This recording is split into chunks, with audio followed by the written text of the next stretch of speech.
시간 하나님 말씀 보겠습니다. 로마서 1장 1절부터 7절까지입니다.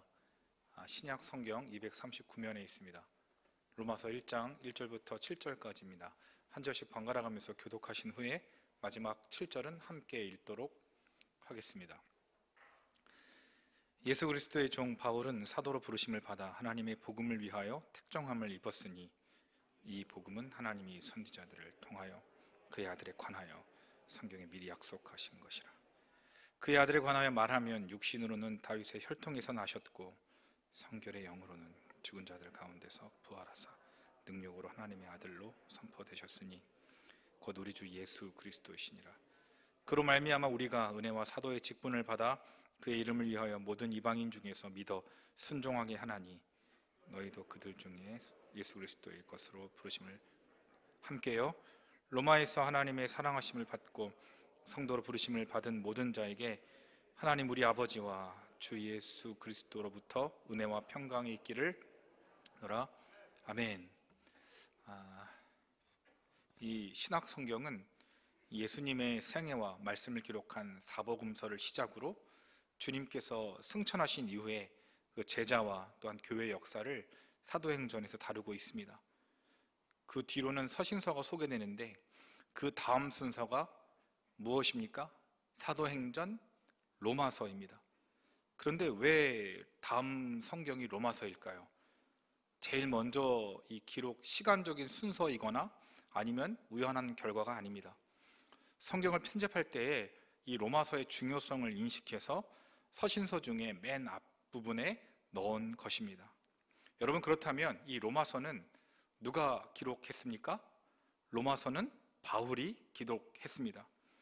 하지만 기록 당시에 건강이 약화되거나 아니면 눈이 나쁜 이유라든지 더디오가 대신해서 기록했다고 봅니다.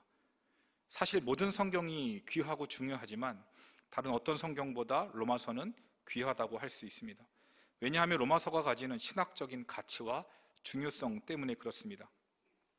여러분, 오스뮴이라는 이 물질이 있는데 그 같은 부피, 그러니까 1리터에 강철이 8kg이라면 이 오스뮴이라는 물질은 23kg나 됩니다.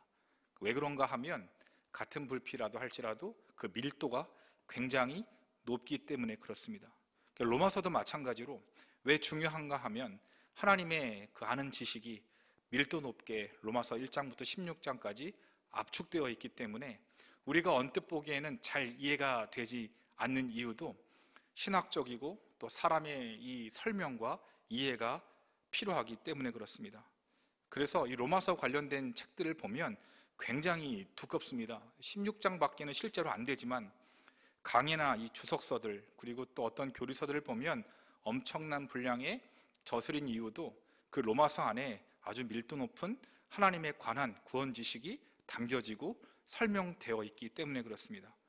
여러분, 그렇다면 이 로마서는 어디에 기록되었습니까? 어디에서? 위치가? 로마서 15장 14절 33절에 보면 자세한 정보를 이렇게 제공하고 있는데 이 바울이 전도 여행 동안에 교회를 많이 개척했잖아요. 근데 이제 바울이 어디로 향하는가 하면 서바나, 그러니까 지금의 스페인으로 가고자 합니다. 그래서 이 서바나로 가려고 하는 중에 예루살렘에서 기근의 소식을 듣고 아가야와 이 마케도니아에서 그 교회에서 헌금, 연보를 받아서 전달을 예루살렘에 해야 했습니다. 그래서 이 예루살렘으로 가는 도중에 그 고린도 지역에서 잠깐 머무는데 약 3개월 머물면서 무엇을 기록했는가 하면 로마서를 이렇게 기록합니다. 아마 당시에 이 바울이 좀 나이가 있었는데 그 나이가 있던 만큼 노련한 지식과 풍부한 구원의 경험이 압축되어 기록한 것이 바로 이 로마서입니다. 여러분, 그렇다면 이 로마서의 수신자인 이 로마 교회는 어떻게 형성이 시작이 되었을까요? 여러분, 우리 창대교회는 언제 이 창립되었습니까? 1978년 12월 16일에 맞습니다. 1978년 12월 16일 강서구 화곡동에 9분이, 최성근 목사님을 비롯해서 9분이 시작을 했습니다. 지금까지 이렇게 발전할 줄, 부흥할 줄 누가 알았겠습니까? 그렇죠. 그 9분은 아마 몰랐을 것입니다. 마찬가지로 당시 이 로마 교회는 어떻게 시작되었는지 살펴볼 필요가 있습니다. 여러분, 안디옥 교회와 에베소 교회는 이 바울과 직간접적으로 연관이 있었던 교회입니다. 예를 들어 안디옥 교회는 바울이 사람을 세워서 직접 파송하기도 했고, 여러분 에베소 교회는 이 두란노 소원에서 3년 동안 이 바울이 제자 훈련을 합니다. 말씀을 가르칩니다. 이때 이 말씀을 받고 가르쳤던 그 제자들이 가서 교회를 개척한 것이 바로 에베소 교회입니다. 그런데 이 로마 교회는 바울이나 아니면 주님의 12제자들이 직접 파송되어 세운 교회가 아닙니다. 이 로마 교회는 어떻게 세워졌는가 하면, 여러분 사도행전 2장을 보면 어떤 사건이 일어납니까? 그렇죠, 오순절 사건이 일어납니다. 그리고 베드로가 능력 있는 말씀을 증거하게 되죠. 그때 로마에서 왔던 자들이 오순절 사건, 그러니까 이 베드로가 말씀을 증거하자 5,000명 안에 3,000명 안에 들어서 회심하고 돌아가서 로마로 돌아가서 세운 교회가 바로 어떤 교회인가 하면 로마 교회였다는 거예요. 그래서 로마 교회는요, 이 회당을 중심으로 유대인 공동체가 있었고, 또한 이방인들의 무리가 있었는데, 그래서 이들이 합쳐져서 세운 교회가 바로 로마 교회였습니다. 아마도 대부분 낮은 계급에 속한 이들이었고, 왜냐하면 이 로마서 16장에 24명의 이름이 다 언급되고 있는데, 대부분, 그러니까 14명의 이름들은 대부분 다 노예의 이름을 가지고 있었습니다. 아주 소수만 이 부유한 자들이었고, 대체적으로 다 어려운 교회였습니다. 그리고 사도행전 18장을 보면 이 브리스길라와 아굴라 부부가 소개되고 있습니다. 이들이 로마에 의해 쫓겨나게 되는데, 로마 그 지역으로부터, 그때 이미 이 로마 교회는 공동체로서의 조직이 형성된 그런 교회라고 할 수 있습니다. 그렇다면 이 본서를 기록할 때 이 로마 교회는 몇 개나 있었을까? 이 브리스길라와 아굴라의 집에서 모였던 가정교회도 있었고, 또한 이 16장 11절에 나기스라는 이 사람을 중심으로 교회가 형성되었습니다. 그러니까 아마 이 로마 교회는 이 당시에 대충 2개 정도의 교회가 세워졌을 거라고 이 예상을 할 수 있습니다. 자, 그렇다면 지금까지 이 로마서가 이렇게 형성되었구나 알 수 있습니다. 그런데 이 로마서를 개론하면서 여러분, 우리가 한 가지 보아야 할 것이 있는데, 하나님께서 이 로마 교회를 통해 일하시는 방법을 우리는 알 수 있습니다. 그것이 무엇인가 하면, 비록 이 바울이나 제자들 같은 기라성 같은 사역자가 없었지만 구원을 주시는 하나님의 은혜와 교회의 설립자이신 성령의 긴밀하고 특별한 개입으로 말미암아 교회가 세워지고 복음의 진리가 증거되고 있었다는 것입니다. 회심하고 로마에 돌아온 성도들이 여러분 무슨 힘이 있고 무슨 믿음이 있었겠습니까? 이들은 정말 부족하고 연약하였지만 그저 할 수 있는 것이라고는 모여서 예배하고, 또한 그 파편 조각이었던 하나님의 말씀을 읽고, 또한 교제를 통해 하나님께서 이들에게 은혜 주시고 지키신 결과 교회가 세워지고 또한 증거되기 시작했다는 것입니다. 여러분, 비록 시작은 볼품없고 굉장히 미약한 교회였지만, 여러분 로마 교회가 왜 중요한가 하면, 당시의 로마는 세계 무역의 중심이었습니다. 어쨌거나 이 세계로 확장되기 위해서는 로마로 모든 걸 거쳐야 했어요. 그래서 무역, 문화, 모든 건 다 로마를 통해 거쳐가야 했는데, 여러분 이 로마의 교회가 세워지자 무엇이 함께 세계로 뻗어나기 시작합니까? 하나님의 말씀, 다시 말해 이 복음이 로마 교회를 통해 함께 세계로 뻗어나기 시작했다는 것입니다. 주 안에 사랑하는 여러분, 우리 사람이 얼마나 연약합니까? 사람은 연약합니다. 우리의 믿음과 헌신이 약해 보이고, 또한 우리가 우리를 볼 때 성도가 무슨 정말 능력 있는 구실을 할 수 있겠는가 생각하지만, 한편으로 우리에게 어떤 믿음이 있어야 하는가 하면, 하나님의 능력은 우리의 생각과 우리의 힘을 뛰어넘는다는 거예요. 정말 연약한 성도들, 한번 그 베드로의 설교를 듣고 회심했던 이들이 교회를 세우기 시작하고, 그 교회가 정말 이 세계에 복음 증거하는데 요긴한 교회로 세워짐을 받았다는 것입니다. 그래서 우리는 이 하나님의 능력이 우리 사람에 의해서 증거되는 것이 아니라 하나님에 의해서 교회가 세워지고, 또 우리가 하나님의 말씀을 들을 때 정말 이 기라성 같은 이 로마 교회가 세워지고 있음을 여러분 믿어야 합니다. 그래서 여러분, 우리가 교회를 볼 때에 실망하고 좌절할 수 있습니다. 연약할 수 있어요. 그런데 한편으로 우리는 어떤 믿음이 있어야 되는가 하면, 우리 같은 연약하고 상처 주고 힘들어하는 사람을 통해 무엇이 확장되고 증거되고 있습니까? 그렇죠. 복음이 확장되고 하나님의 교회가 세워지고 있다는 것입니다. 왜 그렇습니까? 교회의 머리가 바로 우리 구주이시고, 또한 교회의 설립자가 우리 성령께서 우리의 연약함에도 불구하고 하나님이 세우시기 때문에 이 교회는 강하고 능력 있고 사람들이 회개하며 하나님의 복음의 증거들이 전파되는 것입니다. 그래서 사람이 중요하고 사람의 헌신이 무엇보다 중요하지만, 더 중요한 것은 여전히 우리의 연약함에도 하나님이 일하고 있음을 우리가 믿어야 한다는 거예요. 그래서 이 로마서는 기록되기 전부터 이 하나님께서 세우시고 역사하신 그 로마 교회임을 우리가 먼저 이해할 필요가 있습니다. 그래서 이 말할 수 없는 그 복음의 능력이 이 로마서 안에 여러분 기록되었다는 거예요. 그래서 이 로마서를 볼 때 여러분, 우리는 그 힘을 느낄 수 있습니다. 아멘입니까? 아멘. 로마서를 기록할 때마다 빠지지 않고 이 거론되는 두 사람이 있어요. 양 대측점에서. 누구인가 하면 어거스틴과 이 루터라는 사람입니다. 다 들어보셨을 거예요. 여러분, 어거스틴은 기독교 역사적으로 굉장히 중요한 신학자였고 교회의 지도자였습니다. 그런데 그의 젊은 날은 정말 문란하고 방탕한 삶 그 자체였어요. 여러분, 이미 그 몸 안에 죄의 관성이 생겨서 끊지 못하는 그 담배처럼 날마다 죄를 먹고 마시고, 이것이 잘못되었음에도 불구하고 그는 그런 방탕한 삶을 계속 했다는 거예요. 그런데 알다시피 그 아이들이 뛰놀던 그 노래 가사 말처럼 집어 읽어라, 이런 말을 듣자 그 즉시로 성경을 펴서 딱 읽었는데, 그게 로마서 13장입니다. 내용이 어떤 건가 하면, 방탕과 술 취하지 말며 음란과 호색하지 말라, 이 말씀을 읽고 그 계기로부터 회심하고 방탕한 삶을 딱 끊어내게 됩니다. 무슨 말인가 하면, 여러분, 이 로마서 안에는요, 우리 사람이 끊지 못하는 죄의 문제를 해결하는 힘이 여러분 있다라는 거예요. 죄의 문제가 사람이 끊을 수 없습니다.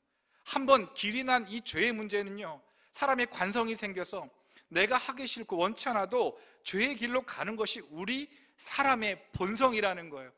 그럼에도 불구하고 오늘 말씀이 우리에게 도전하는 것은, 이 로마서 말씀은 우리에게 그 죄의 관성을 끊어주고 회심하며 우리의 삶을 변화시키는 능력의 말씀이라는 거예요. 어거스틴처럼 죄의 방탕한 자가 읽으면 회심에 이르는 정말 능력의 말씀이 로마서라는 겁니다. 그러면 또 한 명의 인물이 누구입니까? 루터입니다. 여러분, 루터는 이 종교개혁자였습니다. 그런데 이 루터는요, 어거스틴과 달랐습니다. 그는 정반대의 삶을 살았습니다. 경건하고 근면성실한 정말 신자다운 신자라고 할 수 있었습니다. 외면적으로는 저는 정말 바리새인처럼 경건한 삶을 살았지만, 그의 내면에, 그의 영혼에는 평안이 없었습니다. 그는 하나님을 기쁘시게 하는 소원이 있었고 날마다 금식하고 정말 선행을 쌓습니다. 하지만 노력하면 노력할수록 도리어 이 마음은 강팍해졌고, 이기적인 교만과 이웃을 정죄할 뿐만 아니라 나의 옳음을 증명하기 위해서 더욱 금신과 고행을 했다는 것입니다.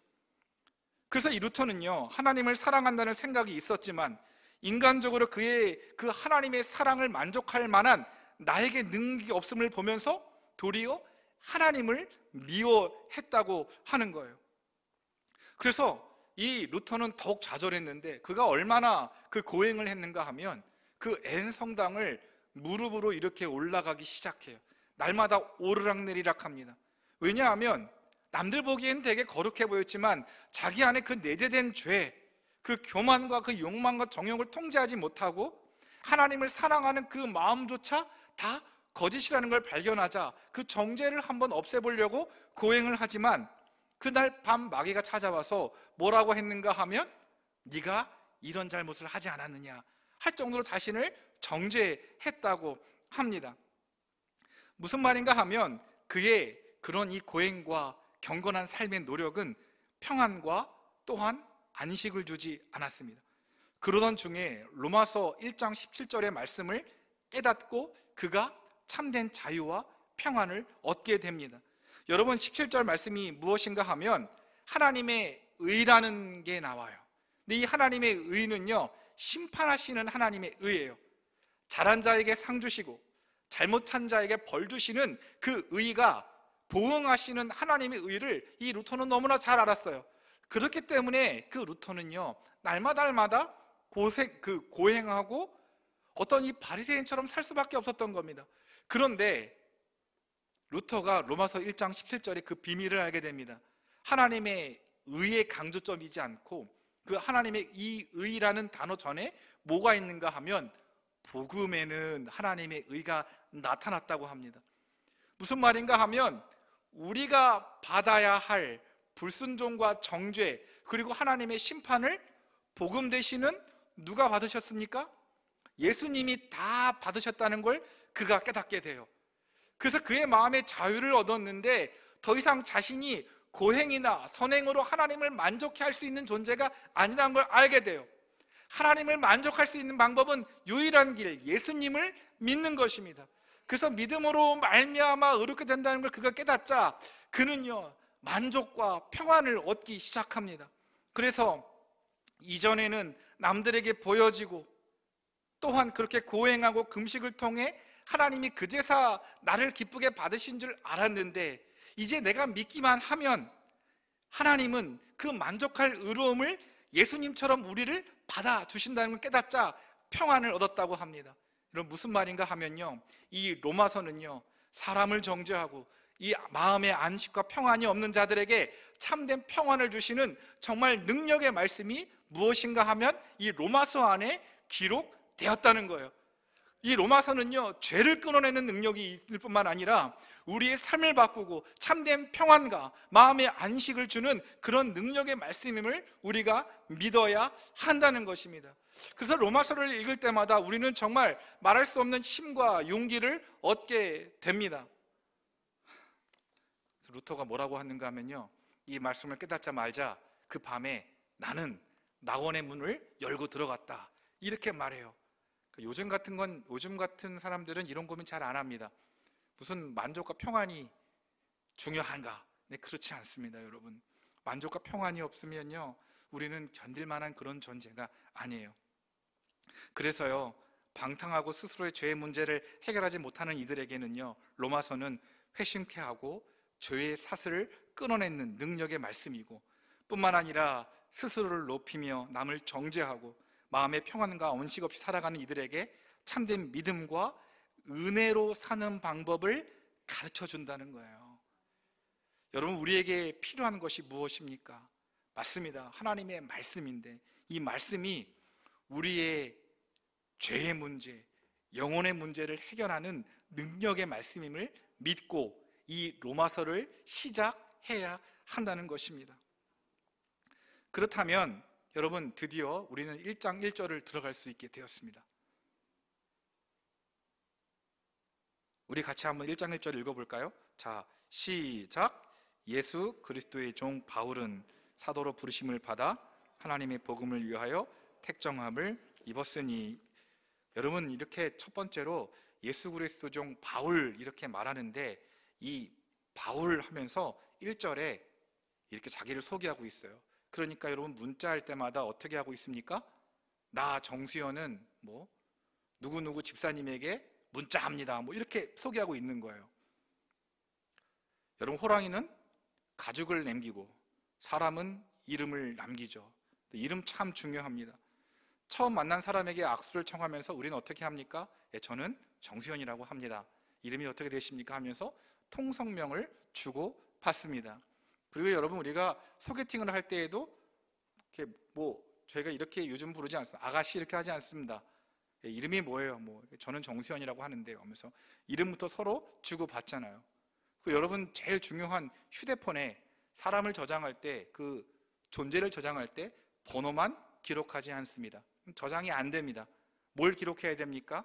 번호와 함께 이름을 저장해야 합니다. 왜냐하면 이름은 그 사람의 존재와 같은 역할을 하기 때문에 그렇습니다. 근데 이름에 무슨 큰 의미를 부여하겠냐마는 이 바울은 시작부터 자신의 이름을 밝히고 있는 이유가 있습니다. 여러분, 구약의 모세오경은요, 모세가 자신이 기록했다고 노골적으로 기록하지 않습니다. 왜냐하면 누구나 다 모세오경은 그 창세기부터 신명기까지는 모세가 기록했다는 걸 다 알고 있었기 때문에 굳이 자기 이름을 밝히지 않았습니다. 마찬가지로 마태복음, 마가복음 역시도 이 마태가 적었는지 마가가 기록했는지 잘 기록하지 않았습니다. 왜냐하면 그럴 필요가 없었는데 왜 서신서부터 바울은 이 바울의 이름을 기록했을까요? 이유가 하나 있는데, 편지를 주고받을 때 이게 누구에게서 누구로 전해졌는지를 이름을 밝혀야 하잖아요. 그리고 내가 바울이라는 것은요, 그 독특한 문체가 있기 때문에 그 바울의 이름을 통해서 이 서신서가 권위가 있는지 정말 믿을 만한지를 다 알 수 있었습니다. 반면에 여러분, 히브리서는 이름이 기록되지 않습니다. 왜냐하면 유대인들을 대상으로 이 말씀을 기록해야 됐기 때문에 저자가 기록되지 않고 편견 없이 이 히브리서의 말씀을 들으십시오, 이런 이유 때문에 이름을 기록하지 않았습니다. 다시 말해 이 로마서는요, 이 바울의 권위가 필요했기 때문에, 또 이런 여러 가지 이유 때문에 나 예수 그리스도의 종 바울 이러면서 그 이름을 소개하고 있는 것입니다. 그럼 마지막으로 우리 한 가지만 더 보기를 원하는데, 여러분, 그 바울을 자기를 소개하면서 어떻게 소개하고 있습니까? 예수 그리스도의 종, 이렇게 설명하고 있습니다. 여러분, 종은 더 정확하게 말하면 여러분 노예입니다. 로마 도시 그 당시에는요 3분의 1, 많게는 절반 정도가 다 노예였습니다. 노예가 많았던 이유는 로마가 이 전복 전쟁을 통해서 얻은 전리품이었고, 그 당시에 이 노예는 어떤 인격적인 존재보다 그저 기계나 도구에 불과했습니다. 그래서 당시에 이런 말을 했다고 합니다. 노예와 당나귀는 똑같은데 노예는 말을 할 줄 알고 당나귀는 말을 못할 뿐이다. 그러니까 인간 이하의 대우를 받았던 게 바로 노예입니다. 그래서 이 자신의 주장이나 의지나 계획 등 생각조차 할 수 없었죠. 그런데 여러분, 노예에서도요 계급이 나뉘어져 있습니다. 아주 천한 노예부터 가장 고급진 노예가 있었는데, 이 고급진 노예는 어떤 건지 아십니까? 여러분, 갈라디아서를 보면 몽학 선생이라고 나오잖아요. 근데 이 몽학 선생이 노예 중에 가장 높은 노예였어요. 그러니까 적어도 노예 정도 이렇게 끝발을 날리려면 몽학 선생 정도는 돼야 되는데, 이 사람이 뭘 했는가 하면 지식층이에요. 그러니까 많이 배우다가 노예로 전락했는데 그 지식이 아까워서 가정교사로 둔 그 노예가 바로 몽학 선생이었습니다. 그래서 노예 중에 그렇다면 가장 낮은 계급이 있었는데, 오늘 바울이 소개한 둘로스라는 그런 종, 노예라는 계급이었습니다. 여러분, 둘로스라는 성교 배도 있어요. 근데 그게 우리나라로 하면 노예예요, 노예선. 근데 어떤 이 자들이 노예가 되었는가 하면요, 채무를 갚지 못한 자, 또 사형에 해당한 벌을 받아야 하지만 죽지 않는 자, 그리고 이런 자들이 어떤 상황에 놓였는가 하면, 여러분, 당시에 이 전쟁을 많이 했는데 배를 많이 이렇게 딱 구축을 했어요. 근데 맨 밑에 칸에 누가 있는가 하면 노젓는 사람들이 누구인가 하면 그 둘로스를 말해요. 그래서 이들은요 정말 이 사형수가 보통이었는데 한 번 배 밑칸에 들어가면 절대로 나올 수 없었다고 합니다. 쓸모없이 할아버지가 돼서야 나오는 게 바로 이런 둘로스였는데, 그렇다면 왜 바울은 자신을 종이나 노예로 소개하고 있습니까? 이 바울은요 간단해요. 먼저는 죄와 이 비참과 사망에서 자유와 생명을 주셨기 때문에 나는 주님의 종이 되었다고. 그러니까 나는 전적으로 내 소유는 주님께 있고 나의 권리는 누구에게 있습니까? 주님께 있습니다 하는 그런 고백이었습니다. 그래서 여러분, 이 종은요 그냥 우연찮게 그 당시 상황을 대변하는 건 아니었습니다. 구약에서도요 이 하나님의 사람들을 향해서 종종 종이라고 표현했습니다. 아브라함도 종이었고요, 모세도 나의 종 이러면서 하나님께서 말씀하셨습니다. 무슨 말인가 하면 하나님께 의존적이고 헌신한 모습을 보았던 이 바울이 아주 멋지게 보였을 거 아니겠습니까? 그러니까 나도 이 구약의 선지자들처럼 하나님의 종이 되었다 하는 일에 주저하지 않고 자신을 종으로 표현했다는 겁니다. 그런데 여러분, 중요한 점이 하나 있습니다. 여러분, 이 바울은요 이 숭고한 선지자로 또한 이 종으로서 사역을 감당하면서 그들을 섬기기를 원했는데 실제적인 이유는 좀 따로 있다고 합니다. 무엇인가 하면요, 여러분, 바울이 죽을 때까지 따라다녔던 과오가 하나 있죠. 그게 무엇인가 하면요, 바로 예수 믿는 자들을 핍박하고 죽였던 일에 앞장섰던 사람인 거예요. 하나님의 신실한 종 스데반을 죽일 때 동참했던 자였습니다. 그리고 예수 믿는 자들을 위해 실제적인 공격과 압박을 했고, 또한 이 자신이 이런 자신에게 하나님의 구원의 은혜가 임하자 너무나 감사해서 그가 노예로 살았던 그런 이유도 있을 수 있습니다. 그런데 여러분, 이 종이라는 표현을 쓰면서 우리는 어떤 의무감이나 어떤 이런 이 어쩔 수 없는 상태로 이해해서는 안 됩니다. 여러분, 무슨 말인가 하면요, 여러분, 이 바울이 썼던 종은요 나에게 많은 권리가 주어졌어요. 내가 예수님을 믿고도 얼마든지 하고 싶은 게 많아요. 그런데 이제는 그런 것보다 주님을 섬기고 내가 주님을 위해 노예로 사는 것이 무엇보다 기뻐하는 그의 마음가짐을 이야기하는 거예요. 왜 바울이 그러잖아요. 내가 모든 것보다 다 배설물로 여기고 예수님을 아는 것이 제일 귀한 것으로 여깁니다 하는 것과 같은 의미인 거예요. 여러분, 무슨 말인가 하면 오늘 종에 대한 가장 강력한 메시지는 이런 겁니다. 여러분, 예수님이 정말 소중한 존재로 여러분 느껴지십니까? 여러분, 예수님 외에는 우리가 소망 없이 산다고 느껴지십니까? 다른 말로 하면요, 여러분, 바울은 이렇게 됐어요.